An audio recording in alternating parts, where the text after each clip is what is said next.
Welcome back class 9।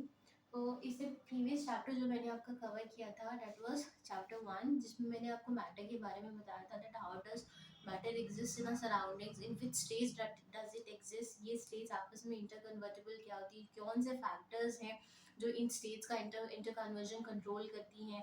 फिर उन factors की वजह से इन्वायरमेंट पे क्या फ़र्क पड़ता है इनकी इंटर कन्वर्जन का, जैसे इवेपोरेशन का मैंने आपको बताया था that what are the effects of evaporation, cooling effects of evaporation. Fine. Now in this chapter, I'll be basically covering why was this chapter important. वो chapter इसलिए important था ताकि आपको पता चल जाए कि matter है क्या, in how many states does matter exist. And in this chapter, you are going to study that how is matter around us pure, कि जो मैटर हमारे आसपास एग्जिस्ट कर रहा है क्या वो प्योर है। प्योर है मतलब कि क्या वो एक ही तरीके के कम एलिमेंट्स से बना है, एक ही तरीके के सब्सटेंसेस से बना है, या कई सारे सब्सटेंसेस ने मिल के मैटर को बनाया है। So on the basis of that we are going to question that is matter around us pure, and if it is not pure then what is it called, and what are the processes or mechanisms through which we can convert an impure matter into a pure one, right? कौन से तरीके हैं, कौन से processes हैं जिनकी मदद से आप प्योर जो इम्प्योर मैटर है उसको प्योर सब्सटेंसेस में कन्वर्ट कर सकते हैं। Now based upon that whether matter is pure और impure, first of all matter आपको पता है कि based upon its physical state the matter is divided into three types, that is solids, liquids and gases. जो physical properties हैं उसके basis पर matter को तीन स्टेट्स में डिवाइड किया था हमने, solids, liquids and gases. Now based upon the chemical properties, अब जो इस चैप्टर में हम कवर करेंगे वो होगी मैटर की केमिकल प्रॉपर्टीज। अभी तक हमने सिर्फ मैटर की फिजिकल प्रॉपर्टीज कवर करी थी, जो कि सॉलिड्स, लिक्विड्स और गैस के को लेकर हमने कवर करी थी। अब इस चैप्टर में हम कवर करेंगे कि उसकी केमिकल प्रॉपर्टीज क्या है। So based upon its chemical properties, matter is divided into two parts: pure substances and impure substances. By what do you mean exactly by pure substances? Pure का मतलब साफ नहीं, प्योर का मतलब अगर हम साइंटिफिक टर्म में या केमिकल टर्म में बात करें तो प्योर का मतलब है ऐसे सब्सटेंसेस जिनका कॉम्पोजिशन फिक्स्ड है, fixed composition, and they are, जैसे एलिमेंट्स के केस में they are made up of only one kind of atom. तो अगर दो कंडीशंस है, either they are made up of only one kind of atom or their composition is fixed. If these two conditions are being followed in any matter, then that matter will be called as a pure substance. क्या conditions है? या तो वो एक ही तरीके के atom से बना हो, एक ही तरीके के एटम्स हो, या कॉम्पोजिशन फिक्स हो। अगर अलग अलग एटम्स है तो दूसरी कंडीशन क्या होनी चाहिए कि उनका कॉम्पोजिशन हमेशा फिक्स्ड होना चाहिए। अगर ऐसे सब्सटेंसेस हैं तो उनको हम क्या बोलेंगे, they will be called as pure substances. और दूसरे तरीके के जो मैटर है, another state of matter based upon the chemical properties is impure substances, जिनका कोई composition fixed नहीं है, मतलब their composition is not fixed, they are not made up of only one kind of atom। मतलब ना तो वो एक ही तरीके के एटम से बने हैं, और अगर अलग अलग तरीके के एटम से बने तो कोई कॉम्पोजिशन भी फिक्स नहीं है, किसी भी कॉम्पोजिशन में आपस में मिल के वो सब्सटेंस बना रहे हैं। तो ऐसे सब्सटेंसेस को हम क्या बोलते हैं, such substances are called as impure substances, fine. और उनका एग्जाम्पल होता है मिक्सचर्स। ऐसे इम्प्योर सब्सटेंसेस को जिनका कोई फिक्स कॉम्पोजिशन नहीं है उनको हम क्या बोलते हैं, they are called as mixtures.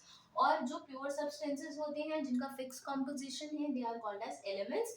And अगर if they are made up of only one kind of atom, you will call them as elements, and if they are made up of two more than one kind of atom but their composition is fixed, then they will be termed as compounds। फर्क समझने की कोशिश कीजिएगा, अगर सिर्फ एक ही तरीके के एटम से बने हैं तो उस स्टेट ऑफ प्योर सब्सटेंस को आप क्या बोलेंगे, एलिमेंट।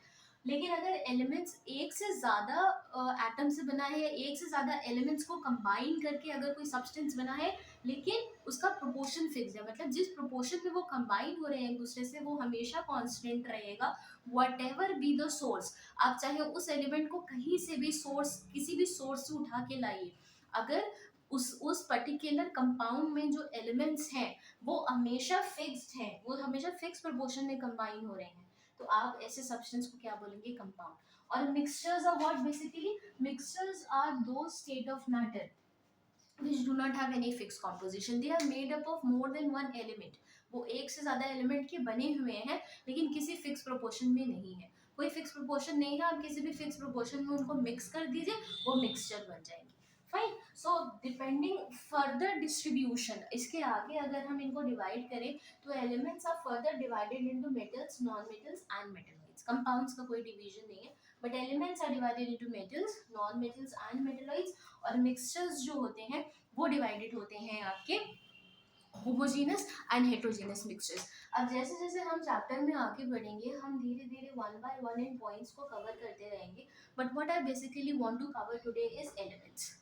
फाइन। तो एलिमेंट्स के बारे में मैं आपको खुद थोड़ा सा कुछ जिस बता देती हूँ कि एलिमेंट्स क्या होते हैं, who discovered them. Fine, just give me a second, मैं इसको इरेज कर दूँ तो फिर उसके आगे मैं आपको बताती हूँ, ठीक है। फाइन। नाउ एलिमेंट्स की बात अगर हम करें तो एलिमेंट्स जो टर्म है वो कॉइन करी थी। कॉइन मतलब इसको किसने नाम दिया था? Robert Boyle. रॉबर्ट बॉयल एक साइंटिस्ट थे जिन्होंने एलिमेंट ये टर्म कॉइन किया था। Element was coined, element term was coined by him. Elements को एलिमेंट्स उन्होंने बुलाया था, रॉबर्ट बॉयल ने। ऐसे सब्सटेंसेस को जो प्योर हैं, मतलब जिनमें सिर्फ which are only made up of only one kind of atom, उन्होंने ऐसे सब्सटेंसेस को एक नाम दिया और वो नाम क्या था? Element. So this is the scientist, Robert Boyle was the scientist who named element elements. Fine. अब एलिमेंट्स थे क्या, ये किसने बताया था? ये बताया था एंटोन वॉन लेवोइसियर। लेवोइसियर भी एक साइंटिस्ट थे, उन्होंने बताया था कि एलिमेंट की एक्चुअल डेफिनेशन क्या है। रॉबर्ट बॉयल ने सिर्फ टर्म बताया था, इन्होंने सिर्फ एलिमेंट नाम दिया था, लेकिन एक्चुअली एलिमेंट्स क्या होते हैं वो बताया था एंटोन वॉन लेवोइसियर ने। ठीक है। तो मैं नाम स्पेलिंग लिख दे रही हूँ ताकि आपको कोई कंफ्यूजन ना हो। एक मिनट। एंटोन वॉन लेवोइसियर, पूरा नहीं याद होगा तो एंटोन लेवोइसियर नाम याद कर लीजिएगा, ठीक है। एंटोन लेवोइसियर ये साइंटिस्ट थे जिन्होंने एलिमेंट्स को डिफाइन किया था। Now what he said was that elements are those substances. Elements are those substances which are made up of only one kind of atom. मतलब ऐसे सब्सटेंसेस जिनमें सिर्फ एक ही तरीके का एटम मिलेगा उनको आप क्या बोलेंगे? Elements. And by any means, by any physical chemical means, they can not be broken down further into simpler substances. मतलब वो ऐसे सब्सटेंसेस जो सिर्फ एक ही तरीके के एटम से बने हो, पहली कंडीशन ये है। दूसरी कंडीशन क्या है कि आप चाहे कोई भी फिजिकल प्रोसेस लगा लीजिए, कोई भी केमिकल प्रोसेस लगा लीजिए, वो उनको आप और सिंपलर सब्सटेंसेस में ब्रेक डाउन नहीं कर सकते। You cannot break them down further into simpler substances. अगर ये दो कंडीशंस सेटिस्फाई हो रही हैं तो वो क्या है? That substance will be called as an element. समझ में आ गई? तो ये टर्म्स ये याद रखिएगा, name of the scientist Robert Boyle and Antoine Lavoisier. ठीक है। तो नाम एलिमेंट्स का रॉबर्ट बॉयल ने दिया था, है क्या एलिमेंट्स, ये डिफाइन किया था एंटोन लेवोइसियर ने। ठीक है। तो इन्होंने क्या बोला था कि elements are those substances which are made up of only one kind of atom. सबसे पहले तो इसको लिख लो, पॉइंट वाइज लिख देती हूँ, इजी होगा थोड़ा याद करना। ठीक है। Antoine Lavoisier. See, why am I telling you the name of these scientists is because when you go for your exams, जब आप competitive exams में बैठते हैं तो कई बार ये सारे terms पूछे जाते हैं। ये देखने में लगता है छोटे छोटे terms हैं, they might not have any weightage, लेकिन ये नाम याद रखने ज़रूरी है। कभी कभी जो important discoveries हैं एटलीस्ट उनके नाम तो याद रखने चाहिए। That is why I am highlighting these names right now. ठीक है। तो इन्होंने कहा था, एंटोन लेवोइसियर ने, इन्होंने क्या कहा था, that they are elements are those substances which are made up of only one kind of atom, made up of only one kind of atom, only one kind of atom, and which cannot be broken down further into simpler substances, broken down further into simpler substances by any means। किसी भी physical process को आप apply कर लें, कोई भी chemical process आप apply कर लें, एलिमेंट्स जो हैं उनको आप फर्दर ब्रेक डाउन नहीं कर सकते हैं। You can not break them down further, ठीक है। तो ऐसे एलिमेंट्स, ऐसे सब्सटेंसेस को क्या बोला जाता है, एलिमेंट्स। फाइन, फॉर एग्जाम्पल, अब मैं एग्जाम्पल क्या बताऊं एलिमेंट्स का, जैसे सोडियम मेटल है। सोडियम मेटल में अगर आप इसको इसको माइक्रोस्कोप के अंदर देखेंगे या अगर इसको ऑब्जर्वेशन किया जाएगा, तो इसमें आपको सिर्फ सोडियम के ही एटम्स मिलेंगे। ऐसा नहीं है कि इसमें कैल्शियम के भी एटम्स होंगे, मैग्नीशियम के भी एटम्स होंगे, जिंक के भी एटम्स होंगे, आयरन के भी एटम्स होंगे, सिल्वर गोल्ड सब के एटम्स होंगे ना। सोडियम है तो सिर्फ सोडियम का एटम होगा, ठीक है। इसी तरह हाइड्रोजन की बात करें, ऑक्सीजन की बात करें, पोटेशियम की बात करें, कैल्शियम की बात करें, ये सब क्या है, these all these are elements, these are elements। Sulphur की बात करें, क्लोरीन की बात करें, तो ये सब क्या है, these are elements। fine, why are you calling them elements, because they have only one atom। अगर मैं हाइड्रोजन की बात करूं तो हाइड्रोजन में सिर्फ हाइड्रोजन है, ऑक्सीजन की बात करूं तो सिर्फ ऑक्सीजन है, पोटेशियम की बात करूं तो सिर्फ पोटेशियम है, और इनको फर्दर ब्रेक डाउन नहीं किया जा सकता, you can not break them down further into simpler substances. So this is the reason they are called as elements. समझ में आई चीज। लेकिन इसी जगह अगर मैं CO2 लिखूं, तो can you call this an element, is it an element? Is it an element? Can you call this an element? No, this is not an element. For sure it is not an element. Reason, because it contains two atoms. इसके पास दो atoms है, एक carbon का एक oxygen का। तो ये element हो ही नहीं सकता, क्योंकि एलिमेंट की डेफिनेशन क्या है, ऐसे सब्सटेंसेस जो सिर्फ एक ही तरीके के एटम्स के बने हो। अगर एक से ज्यादा एटम के बने हैं तो वो क्या हो जाएंगे, compounds, they will turn into compounds, ठीक है। अब कंपाउंड्स का भी अलग प्रोपोर्शन है, उनकी भी अलग डेफिनेशन है, एक फिक्स डेफिनेशन है, तभी आप किसी सब्सटेंस को कंपाउंड बोलोगे। आप रैंडमली किसी भी सब्सटेंस को कंपाउंड नहीं बोल दोगे। फाइन, तो एलिमेंट्स क्या है, which are made up of only one kind of atom and which can not be broken down further into simpler substances. All these are, as you can see, they are just made up of a single atom. Sulfur is made up of only sulfur atoms, chlorine is just made up of chlorine atoms, oxygen just contains oxygen atoms, right? So ऐसे substances को हम क्या बोलते हैं, elements. Now based upon their properties, कुछ properties होती हैं elements की, जिनके बेसिस पर हम इनको ब्रॉडली तीन कैटेगरीज में डिवाइड करते हैं, metals, non metals and metalloids, जिसके बारे में आप क्लास 8 में बहुत डिटेल में पढ़ चुके हैं, ठीक है। नॉन मेटल्स एंड मेटलॉइड्स, ये तीन स्टेट्स हैं एलिमेंट्स के,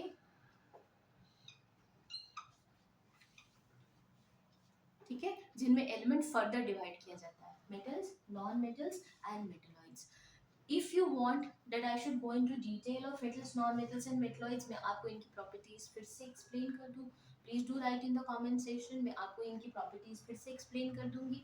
मैं अभी आपको सिर्फ एक जनरल जो है वो डेफिनेशन बता दे रही हूँ। अगर आप चाहते हैं कि इनकी फिजिकल और केमिकल प्रॉपर्टीज कैसे डिफरेंशिएट किया जाता है कि मेटल है, नॉन मेटल है, मेटलॉइड्स है, वो क्या प्रॉपर्टीज हैं जिनके बेसिस पर हम किसी एलिमेंट को मेटल कहते हैं, किसी एलिमेंट को नॉन मेटल कहते हैं, किसी एलिमेंट को मेटलॉइड कहते हैं, if you want I will provide you with the information, please write in the comment section, मैं आपको इसकी इंफॉर्मेशन प्रोवाइड कर दूंगी, ठीक है। अभी मैं जस्ट आपको सिर्फ एक जिस्ट दे रही हूँ, एक लेमैन लैंग्वेज में आपको मेटल्स, नॉन मेटल्स और मेटलॉइड्स बता दे रही हूँ।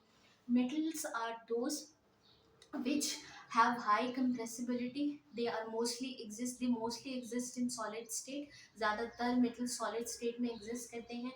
they have good electrical and heat conductivity, electrical and thermal conductivity, right? ऐसे एलिमेंट्स, मैं फिर से बता रही हूँ, ऐसे एलिमेंट्स जो ज़्यादातर सॉलिड स्टेट में एग्जिस्ट करते हैं, जिनकी इलेक्ट्रिकल और थर्मल कंडक्टिविटी अच्छी है, जो मैलिएबल है, ये टर्म्स अगर आपको नहीं पता प्लीज़ कमेंट सेक्शन में लिख दीजिएगा, मैं मेंशन कर दूंगी, जो डक्टाइल है, जिनके अंदर सोनोरस की प्रॉपर्टी है, सोनोरिटी की प्रॉपर्टी है, जिनके अंदर शाइन है, and which are generally very very hard, which are generally very very hard, such elements are called as metals। मतलब what are metals? Which have luster, which are generally solid, which generally exist in solid state, which are malleable, fine, which are ductile, which are sonorous and which are hard। अब अगर किसी भी element में ये properties आपको दिखाई देती हैं तो उस एलिमेंट को आप क्या बोलेंगे? That element will be called as a metal. Fine. इसके कॉन्ट्रास्ट की प्रॉपर्टीज अगर किसी एलिमेंट में मिलती हैं तो उसको क्या बोलेंगे? That will be called as a non metal. मतलब non metals are non lustrous, they are non lustrous, they are non malleable, non malleable, they are non ductile, non ductile, they are not sonorous, they do not have luster, and they are generally soft. Non lustrous and they are generally soft. Exceptions are there, exceptions आपको हर जगह मिलेंगे, जिसमें से जो exception है वो आपका इस स्टेट में आता है जिसमें आता है सॉलिड। मैंने क्या बोला? That metals are mostly solid except one metal which is mercury. Mercury is one metal which is liquid at room temperature. ये एक्सेप्शन है।